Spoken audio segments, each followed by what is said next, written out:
learned that I can make men do whatever I want. Welcome to Ms. Mojo, and today we're counting down our picks for guest roles on The Simpsons that we recognized right off the bat versus those that took a little Googling. We won't, however, be looking at celebrities with recurring roles in the animated series, such as Kelsey Grammer's Sideshow Bob. Use your lightsaber. What, and break it? You know, George Lucas makes me pay for these. Number 5 we knew immediately, Lucy Lawless as herself. From 1995 until the show's end in 2001, Lucy Lawless played the title role in Xena Warrior Princess. Ah, Xena!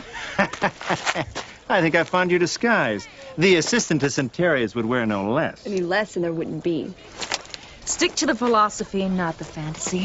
While she's appeared in several other series since, such as Battlestar Galactica and Parks and Recreation, Xena will forever be connected to the New Zealander's legacy. In The Simpsons episode Treehouse of Horror 10, Lawless played herself in her Xena character at a convention before she's abducted by the Collector, aka comic book guy, as a supervillain.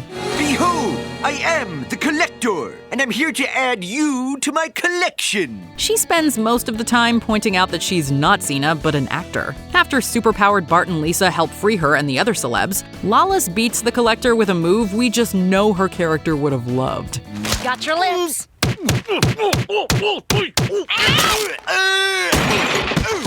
You tricked me with a ruse so hackneyed it would make Stan Lee blush. Shut up. Number 5 surprised us, Michelle Pfeiffer as Mindy Simmons. Die-hard fans of The Simpsons will remember Mindy Simmons' introduction in The Last Temptation of Homer and how the family was nearly destroyed.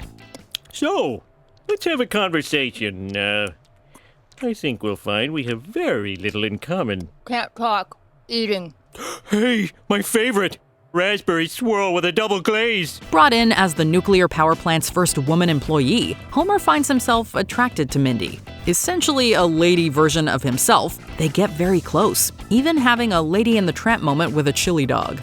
Foot-long chili dog.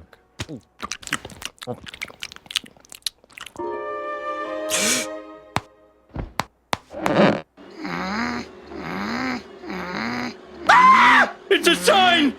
The actress behind Mindy is none other than Pfeiffer. Best known for her work in The Fabulous Baker Boys, Dangerous Liaisons, Batman Returns, and the MCU, the performer was quite the coup for The Simpsons given that a year before her episode aired, she'd received her 3rd Oscar nomination. Homer, you know how I feel, so it's up to you. Look in your heart. I think you'll see what you want. Number 4 we knew immediately, Lisa Kudrow as Alex Whitney. In the late 90s, Lisa Kudrow was cast as Alex in the episode Lard of the Dance. Lisa, I'd like you to meet Alex Whitney. Your name's Lisa? Shut up! I love that name! Did she just tell me to shut up? Take it outside. Instantly recognized for her iconic voice, Alex is introduced as a new pupil at Springfield Elementary School, who Lisa, the character, not the actress, takes under her wing. Hey, calm down, Lisa. DMY. What's DMY? Don't mess yourself.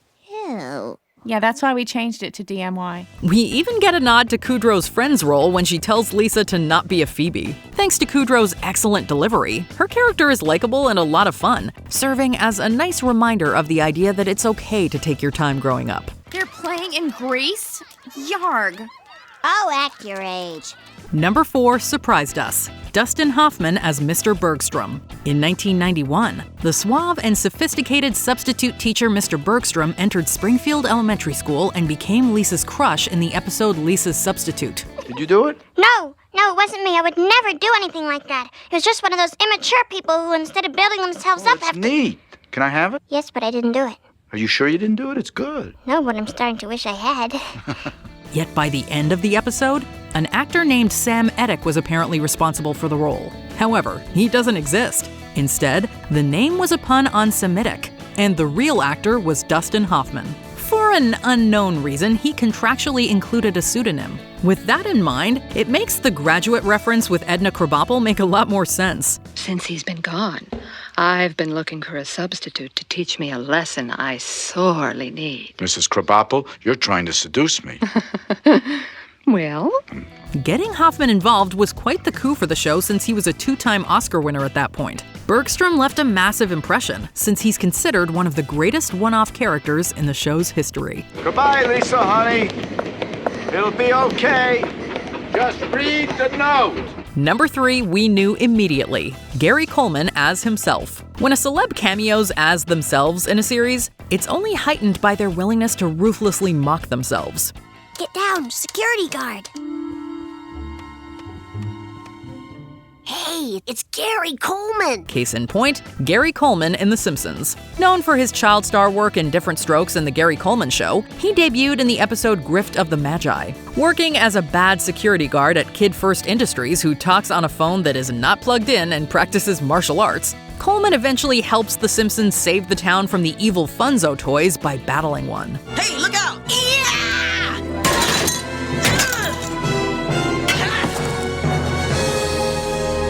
Well, there's something you don't see every Christmas. He was even a guest at their Christmas dinner. Cute. Coleman made his mark several times in other episodes as himself, albeit briefly, but always in memorable ways.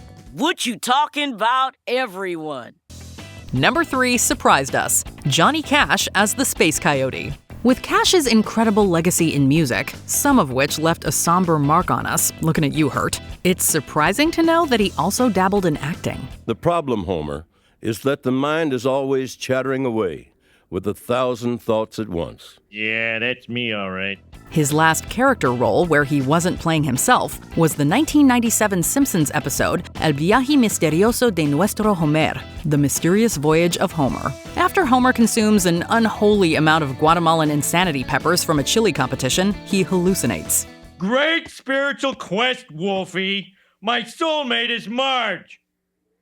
Is it? This leads to the appearance of his spirit guide, known as the Space Coyote, whom Homer calls Wolfie.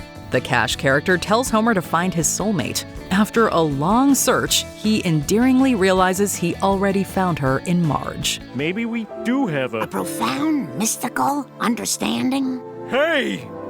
We do! Oh, Marge! We're number one! We're number one! In your face, Space Coyote! Space Coyote? Number 2, we knew immediately. Barry White as himself. Sometimes animated shows bring in a sound-alike when parodying a famous person. And now to open this year's festivities, here's our Grand Marshal, the Prophet of Love, Larry White. Barry White. No, it says here Larry White. I know my own name. However, when the dulcet tones of White rang out during his guest appearance on The Simpsons, everyone knew it was the real deal. Ladies and gentlemen, my unlimited love to y'all. Popping up in the 1993 episode Whacking Day, White is there to open the snake-beating festivities in Springfield before coming to understand what the event actually entails. Lisa, desperate to stop the horrific tradition, uses White's singing to save the snakes. White followed this with a brief appearance a couple of episodes later in Krusty Gets Cancelled. Everybody up here to my square. It's safe and it's sexy. Oh, baby. Number 2 surprised us. Meryl Streep as Jessica Lovejoy. Early Bart showed little interest in girls. Causing havoc in the community leaves little time for such matters after all. Hi, I'm Bart Simpson. I was incredibly moved by your reading. I don't think God's words have ever sounded so plausible. Thanks, Art. I have to go over here now. That all changed in the aptly named 1994 episode Bart's Girlfriend. While at church, he becomes enchanted by Reverend Lovejoy's daughter Jessica. Bart then spends ages trying to be good, only to find out Jessica clearly has a thing for bad boys. You're bad, Bart Simpson. No, I'm not. I'm really... Yes, you are. You're bad, and I like it. I'm bad to the bone, honey. You'd have never guessed it from listening to Jessica's voice alone, but it belongs to none other than 3-time Oscar winner Meryl Streep. Unfortunately, Streep only got behind the mic for that one episode. Hi. We should get to class. Let's hurry. We could get in trouble for being late. Oh, you worry too much. Now come on, if you stay here a while, I'll let you hold my hand. Before we continue, be sure to subscribe to our channel and ring the bell to get notified about our latest videos. You have the option to be notified for occasional videos or all of them. If you're on your phone, make sure you go into your settings and switch on notifications. Number 1, we knew immediately. Mark Hamill as himself. Since the airing of this episode, we've had the Star Wars and Guys and Dolls mashup song Luke Be a Jedi stuck in our heads. Luke, be a Jedi tonight. Just be a Jedi tonight. Do it for Yoda while we serve our guests a soda. It's a cartoon classic with the wonderful work of Hamill. The performer makes an appearance at a convention as his Luke Skywalker character. Hey, thanks, everybody. You know, I'm here today as Luke Skywalker, but I'm also here to talk about Sprint.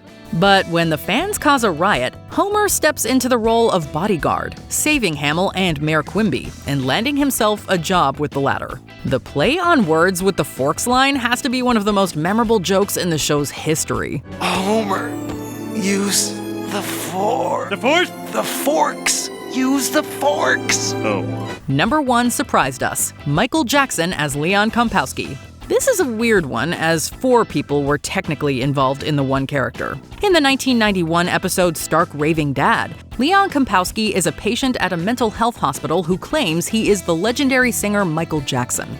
I can't believe you never heard of me. I'm a very popular entertainer. Well, of course I've heard of you. I mean, you'd have to be living under a rock not to know. What'd you say your name was? Michael Jackson. Doesn't ring a bell. Well, have you heard of MTV? Nope. Motown? No. Beat It? You beat it. Thriller? What was that last one? Thriller. Nope. Yet if you look at the credits, you'll see his voice was provided by John J. Smith. This, as it turns out, was actually a pseudonym for Jackson, who did really lend his voice to Leon's speaking lines, as he was reportedly a big fan of the show. Hello? Who is this? I'm Bart Simpson. Who the hell are you? I'm Michael Jackson. The Michael Jackson? Pfft, no way. It's true. I'm with your father in a mental institution. Uh-huh. And is Elvis with you? He could be. It's a big hospital. The pseudonym was used due to contractual restrictions, which is also the reason Kip Lennon was brought on board to impersonate Jackson singing for Leon. By the time we hear the character's real voice, it's Hank Azaria who's taken over. Well, my work is done here. Hey, Michael. What happened to your voice? This is my real voice. My name is Leon Kompowski, and I'm a bricklayer from Paterson, New Jersey. Who would you like to see guest star on The Simpsons? Matt LeBlanc? Miriam Margolyes? Jensen Ackles? Let us know below. Hey, how you doing? Do you agree with our picks? Check out this other recent clip from Ms. Mojo. And be sure to subscribe and ring the bell to be notified about our latest videos.